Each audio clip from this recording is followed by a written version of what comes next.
Welcome to Season 3 of the Knack for Business podcast. Over 250 episodes strong, we're here to ignite your entrepreneurial spirit with fresh insights, networking gems, and creative strategies that elevate your game. Are you ready to discover what your Knack for Business truly is? Your hosts are Bernie Franz-Grote from Creative Insight and Wayne Pratt from Motive8U Inc. Today's topic is Secrets to Building Media Buzz and Brand Authority. Our guest today is Nelson Hudes from Hudes Communications. Nelson is the owner and CEO of Hudes Communications International, a seasoned PR veteran, media consultant, and communication strategist with decades of experience helping clients elevate their brands through powerful media exposure. After 12 successful years as the director of marketing and PR for Mosport Park, Nelson launched his Toronto-based PR firm in 1999. His expertise spans a vast array of industries, including automotive, healthcare, finance, technology, publishing, among others. Hudes Communications has secured media coverage for its clients in top Canadian and American publications, including the Globe and Mail, the National Post, the Los Angeles Times, and U.S. Today. Known for his impactful work, Nelson has been hired and endorsed by best-selling author Robert Kiyosaki, Rich Dad, Poor Dad, author reinforcing his reputation as a trusted PR expert across North America. Nelson, welcome. And how are you today, sir? I'm really good. How about you? I'm doing fantastic. You have a favorite quote or saying, sir? I do. I got a couple, actually. One of the first ones is, don't ask for permission. Ask for forgiveness when you're trying to get something done. And the other one is, do as Nike says and just do it. Those are my favorites. Your PR experience spans multiple industries, automotive and healthcare. What are the universal PR principles in any business? What is the common thread that binds these guys together for your end of the spectrum? So I think that companies need to understand that they have to have constant brand awareness to stay ahead of their competitors. And to do that, it's not just about PR. It's even though that is extremely important in the scheme of things, but they also need a good mix of PR, advertising, and promotions to keep their brands front and center in the eyes of consumers. All of this works harmoniously together. PR is very important. You have to do the other things too. Startups often say things like, I'm not Coca-Cola. How can PR help me? What do you recommend the startup does? A startup would need, if they don't have a big budget, would need to start small and go slow. If they don't have a huge budget and can't afford an agency, to research local media on their own, find out who the right beat reporters are that might help them, create some compelling angles about their business, and pitch the local media and see where it takes them. The PR campaign, when you say public relations campaign, it's more than just the brand. It's more than just I sell a widget. It's multiple things. How do you assemble it so that you start off the race right? Like, what are the boxes that have to come together to make that happen? In pitching, what I will do is, let's say a company is interested in hiring me. I'll do a deep dive on their company and business to figure out who they are, what makes them tick, what they think the messages are that they need to get out to the media. If I don't agree with them, I will tell them, because I'm not going to let them set me up for failure.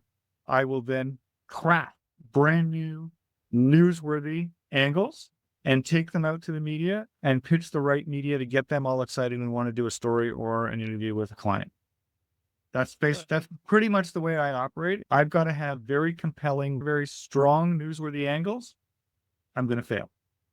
Has that changed much since 1999? Like when you started out, has that process evolved, especially with AI, especially with the social media that's been bumped up so much? AI has actually helped, in my opinion. I'll come up and craft angles that I think will work, and then I can put them into ChatGPT and say, make these stronger or make them more compelling, or if they're not, tell me what is. And I can use ChatGPT as an assistant rather than using it to create the stuff for me, because there has to be a human element in there. I don't want to use it to do my job for me. I want to use it as an assistant to help me.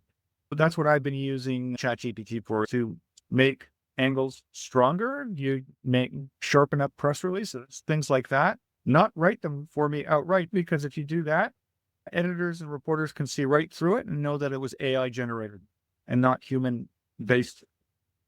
We talked about competing voices.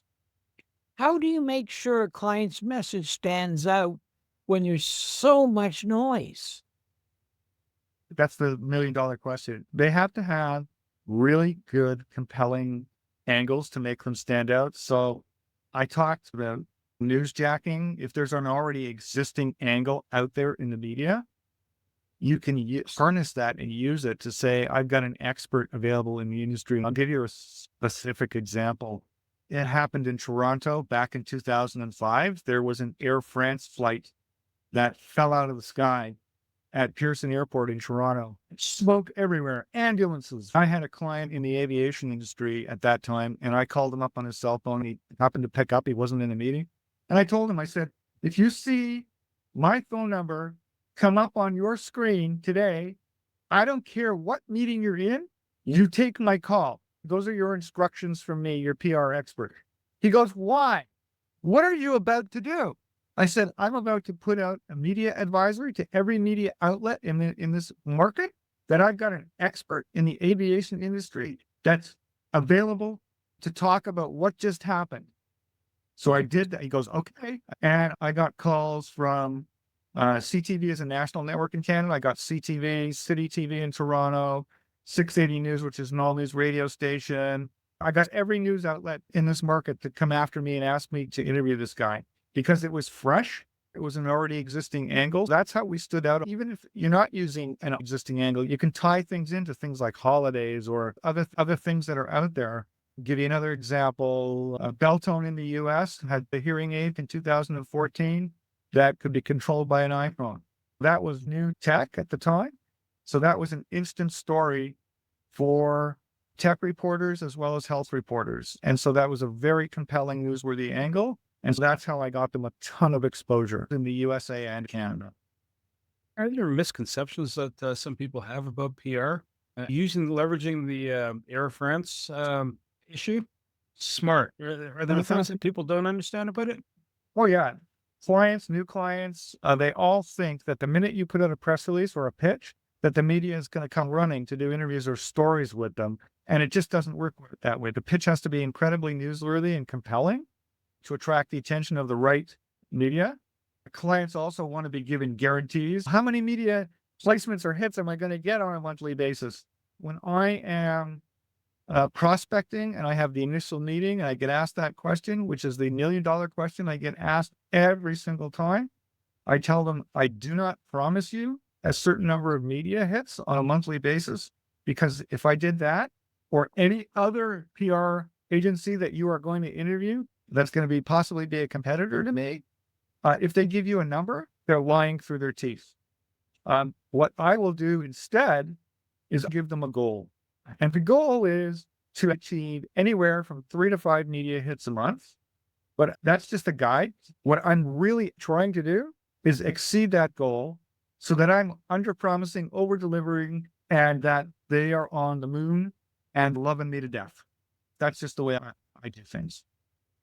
The one thing I noticed is that once you become a guest, and I'm going to go back to your aviation expert, once you become a guest on a media outlet, do you find that happens more frequently as new incidents transpire and new issues pop up? Best thing you can do is once that you get is you create a great relationship with that producer or that person who booked you, and you want to be on their list to come back to, so you can be a repeat guest over and over again, so that you're the go-to guy, gal, for anything that comes up in the future.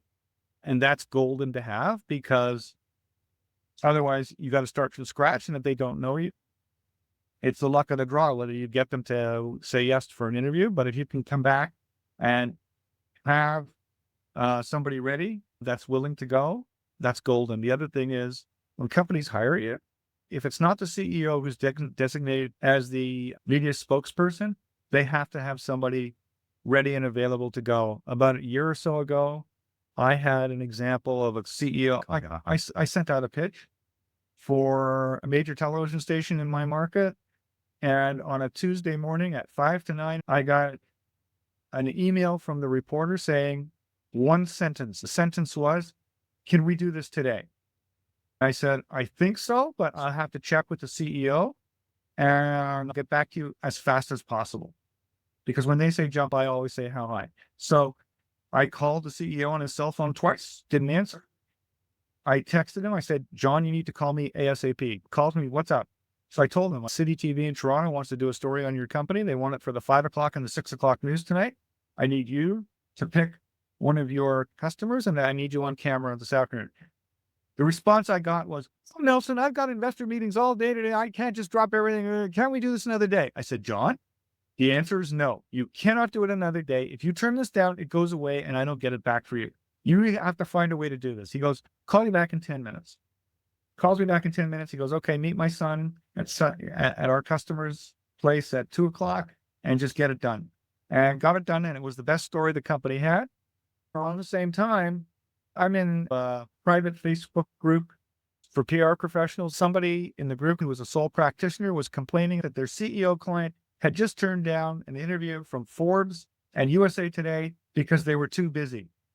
I got so mad when I saw that because what do you mean you're too busy? You've hired this PR person to get you this kind of stuff. If that guy thinks he's too busy, he needs to designate somebody as the media spokesperson. It really irks me when I see CEOs too busy. They've got to have somebody ready and ready to go 24/7 all the time because you do not know when the media is going to come calling. Sometimes you go, there's not a compelling story here. Can you That's tell me right. how? It's not an ad. It's a story on the news what I'm trying to get is editorial coverage. It's editorial in a newspaper, magazine, or industry publication. It's not paid for. It's all editorial or a guest appearance on a show or a source for a story on the 6 o'clock news. That's all earned media, not paid media. So I just wanted to clarify when you said the word ad, that raised a red flag for me. I was going somewhere with it, honest. Okay. One thing I'm guessing you have is every CEO thinks they're the most important widget in the industry. Can you tell me how you help him or her craft a story that's actually interesting to the media rep and to the client?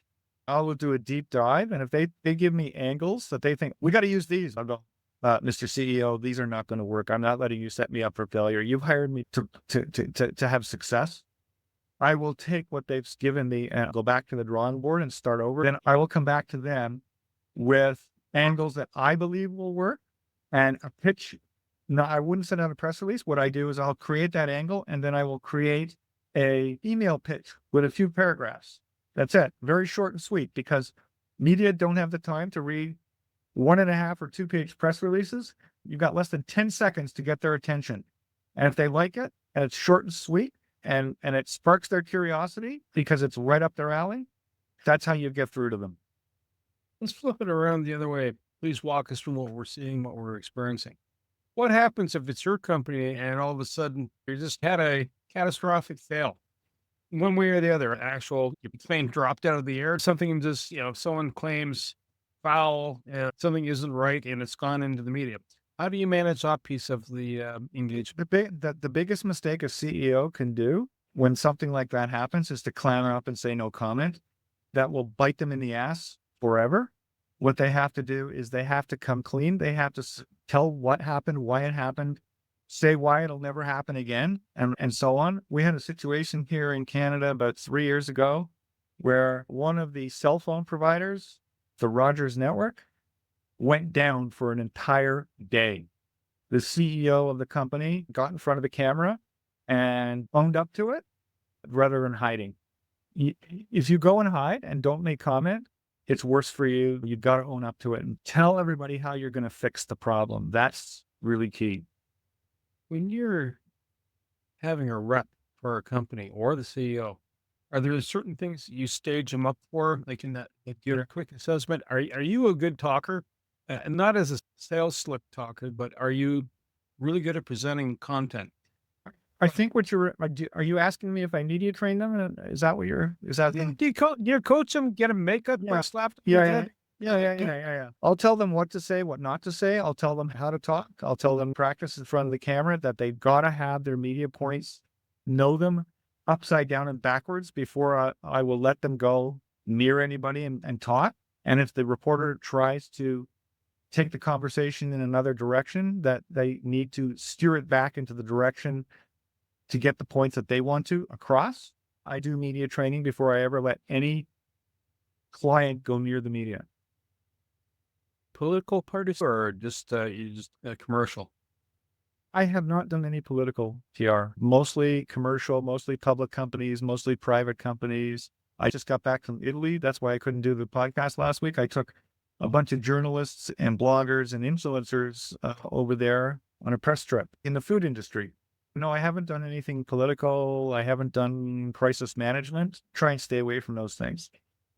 When I got in this a couple of years ago, the people who were trying to help me craft the podcast said, it's all about them building their brand. It's all about building their brand. It's a personal brand. Can you tell me about crafting a brand for entrepreneurs and small business owners? They've got to craft a compelling story about their company, and it can't be just about them. It's got to be all the key points about their company that would be compelling to the industry, to whoever they sell to. And it's got to have all those elements to appeal to an audience. Getting ready for challenges in PR. Again, if you're a business starting up or you're seasoned at it, and I worked in the corporate side of the fence, a certain point in time, a certain size, you either have a spokesperson or communications department. Do you find that easier to work with than, say, the solopreneur, or it's all the same?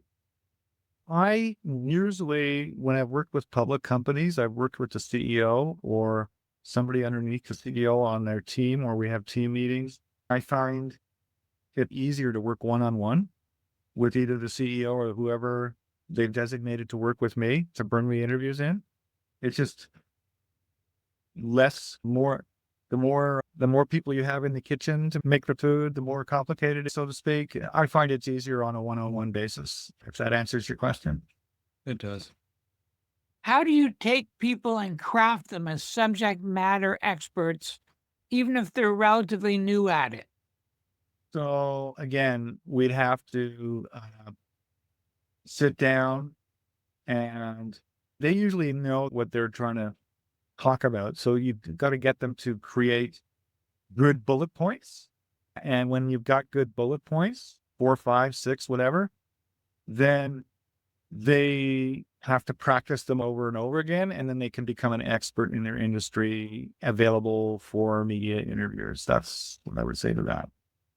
We've talked about news media, in particular City TV News in Toronto, which is a audio visual impact.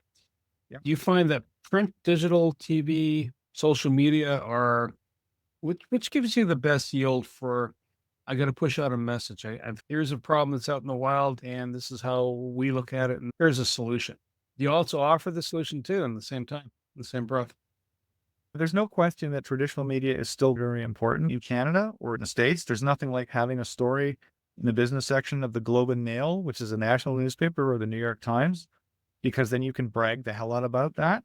And also, television appearances are important. You get on CNN, you can brag the hell about that. But also the new media, social media, platforms like Facebook, Instagram, especially Instagram, Twitter, are all very important channels these days. I was showing my PR capabilities deck to somebody on a one-on-one networking meeting a few weeks ago, and my deck showed a lot of radio, TV, and print that I'd successfully achieved for clients. The guy said to me, I don't listen to the radio, I don't watch TV, and I don't read newspapers. How's this going to help me? It's not about when, before the internet was created, you had a story in the business section of a major newspaper and it was there and gone in one day. Those days are gone. Now, everything lives online forever. So not only do you get the printed piece, but you get it in the e-version of the newspaper. And then you can take those things and use it to the nth degree. You can create a media room on your website. You can put all your media hits there. You can use it on your Facebook, your Twitter, your LinkedIn. If you've got a newsletter, you can use it there. If it's a public company and they're trying to attract new investors, you can show potential new investors that the media is paying attention to you. Especially with public companies, the PR helps drive the investor relations. A lot of public companies only care about investor relations. What they don't understand is that they need a mix of PR and IR. All of the new forms of media that are out there are just as important as traditional media because they blend together. You can't just do one or the other. How does that a push-pull happen so that you get a good taste of what they're trying to say? When somebody's hiring me, I will do a deep dive, create the angles, then collaborate with them on a media hit list. They want me to get them into it. I'll ask them because they might know the industry publications better than me. Once we set all that up, we pick a start date, they turn me loose and I go do what I do. I have to have all the pieces in my possession before I start because I don't want this push-pull. They've got to give me all the tools I need to make it a success for them. They got to give me everything I need. I don't want to be chasing clients for stuff I need. If they are lagging in giving me what I need, it's only going to hurt my efforts in terms of getting them what they've hired me to do. When you've had a client for a while, what are the tells that their PR is causing them positive spin? Is it increased sales? Is it increased hits on the website? Is it increased hits on their social media? What other spaces do they see the benefits of that type of? So they all want to see that it'll translate to sales almost immediately, and it just doesn't work that way. It's all about, like you said earlier, it's all about building brand awareness, which you have to be constantly doing. If you do it and then stop doing it, your brand is going to go down. You have to be constantly doing PR to help build brand awareness and keep brand awareness alive 365 days a year. You can't just stop. I don't know. Just to further that, what would be the normal, and it might be industry specific, you wouldn't always end up in the news all the time, but what's a good cycle to have a point of presence, assuming that there isn't a catastrophe, every week with an airplane coming down sideways? You have to come up with angles that are going to work all the time. You can't just rely on newsjacking. You have to come up with compelling angles. And if you get 2, 3, like I said, my goal is to try and get 3 to 5 media hits a month. If something isn't working, if the angles we've chosen don't work, go back to the drawing board and recraft them and make new ones so that we do get the hits that we're looking for. If something's not working, we change it up and find stuff that does work. We want to believe the person is telling us the truth. And we want to believe that he or she represents what they're telling us accurately. There was an expression, they eat their own pet food. But yet we have Broadway that tells us myth. How do we deal with authenticity versus the grand performance? So you got to go out there with the truth. Because if you don't, reporters and editors are going to smell right through it and not even want to bother to talk to you. Being truthful and authentic, you got to do that 150% of the time. Otherwise, forget it, in my opinion. Nelson, the areas you serve, is it just Canada, continental US, North America? Are you global? And yeah, I've actually done stuff globally. I worked both in the US and Canada. One of my great stories is when I met Robert Kiyosaki, the New York Times bestselling author of Rich Dad, Poor Dad, in Toronto, at a book signing. At the end of the night, everybody lines up and Robert signs every book, and it doesn't matter how long the line is. He'll sign every last book. So what did I do? I put myself at the end of the line on purpose. Then I opened the flap of the book and I put my business card in, and I get up there, and my client who brought me on to help him said, I want to introduce you to Nelson. He's the guy that got you all your radio interviews. He looks at my card, he looks up at me, and he asks me one question, and it's the same question that you just asked me. Do you also work in the US? I said, of course. The border's got nothing to do with pitching a story idea to a journalist. He takes my card, flips it over and writes something on it, puts it in his shirt pocket, and then my client says to him, we got to go. 3 weeks later, out of the blue, Robert Kiyosaki is calling me to help him with a project. And then I got a second call from him a number of years later when Trump was running for president the first time. He had another book out and he wanted some help on that. So I've worked it doesn't matter. I've worked with Beltone in the US, hearing aids. I've worked with a lot of different companies in the US and nothing to do with Canada. I just took, as I said, a bunch of journalists to Italy. I even worked with a company about 10 years ago that was doing, when you had the subprime nonsense going on in the US, they were trying to sell homes and condos through ballroom-style hotel auctions. They would set up a marketing campaign to blow out all the homes or auctions in 30 days. And my job was to get as much media exposure as possible to get bums in seats. And that was mostly US and Canada, but they did do an auction in Portugal, and I got them a ton of media exposure in Portugal too. It's just all a matter of researching where the media outlets are in a major city, finding out who they are, and then finding the right reporters at those media outlets, and then just pitching them the story angles. It doesn't matter where I am. I'm sitting working out of my home office in Toronto, Canada, and I was the PR arm for this big real estate auction company out of LA, and their clients didn't know. They just thought I was part of the team. That's nice and seamless. You mentioned taking the reporters on a tour through Italy. So it almost sounds like a reversal. In other words, you have your client and here's a reporter. Now it sounds like you have a group of reporters and you take him on a tour. Is that kind of like another way, another angle? This was a company that represented two different food companies. And they won the second trip. I'm going back to Italy this Sunday. I just came back. And this is a second company in a different space. It's a matter of taking the reporters, chefs, and influencers on an educational tour. The reason they would want that is so that they would blog about it, make reels, use their Instagram, and make a lot of noise by taking them on an educational tour. If they didn't do that and just let them sit in Canada, they wouldn't get the real feel for the product. So that's why they had a budget for it, and they brought 10 of us over. Very smart. Influencers, that sounds like the other segment of the market to focus on. It's become huge. There was somebody on our tour last week that about a year or so ago, she gave up teaching. She was a school teacher and she wanted to give this a whirl, and she's making more money at it now by being an influencer than she ever was as a teacher. She's kicking ass. And she's only 29 years old. Oh, wow. If you have one piece of advice to give to startups, what would it be? It would be to craft a compelling story that connects with the audience's emotions or pain points. Journalists are often inundated with pitches. So making their message stand out requires showing how your startup is solving a problem, creating value, or driving innovation. You got to think about what makes your business unique and newsworthy, whether it's an interesting founder story, a product with potential to disrupt the industry, or a novel approach to a common challenge. If you tailor your outreach to each journalist specifically for them interests and beats, that would be my one piece of advice, is to try and do that. How do we get a hold of you? So I'm online everywhere, facebook.com/Nelson Hudes, twitter.com/Nelson Hudes, LinkedIn, same thing.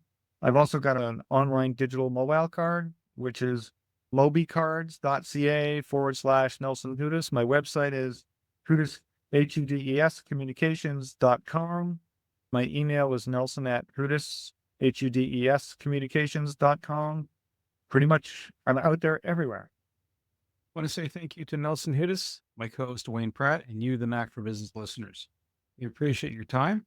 If you have a public relations campaign you want to start launching, whether you're a multinational and you have food over in Italy, or you're just starting out, having that kind of core message and to break out into the wild, Nelson is the person to reach out to. To reach the podcast hosts, email them at info@creativeinsight.com or by the website creativeinsight.com, spelled KREATHT.com. To reach Wayne at his email, wayne@motive8u.ca, that is MOTIVE, the numeral 8u.ca, or his website, motive8u.ca. If you would like to be a guest on this podcast and share your knowledge, let us know. We would also appreciate your feedback on the content or format. Check the show notes for more details. For these podcasts, we like to acknowledge the support and thanks to the following people: Carl Richards from Podcast Solutions Made Simple, a renowned podcast expert. Fred Crouch, who is the Property Wizard podcaster, where Bernie is a co-host, Jovan Strika from At Hive, a co-working space that is more than just a space.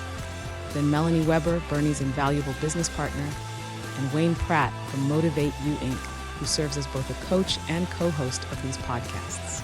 Disclaimer. Please note that the Knack for Business podcast episodes are meant solely for educational and general informational purposes. The information and opinions contained within are not intended to be professional advice on any subject matter. The thoughts, views, and opinions expressed by the participants are their own personal beliefs and do not represent the views of the podcast hosts or any affiliated organizations. It is important to note that this podcast is not a replacement for consulting with certified experts in your area who possess knowledge of your unique situation. The hosts of the podcast, along with any participants or affiliated groups, do not take responsibility for any actions taken or not taken based on the information presented in this episode. It is highly recommended that individuals seek guidance from their own personal advisors in fields such as accounting, law, or other pertinent areas prior to undertaking any actions or making decisions that may impact their financial, legal, or other aspects of life.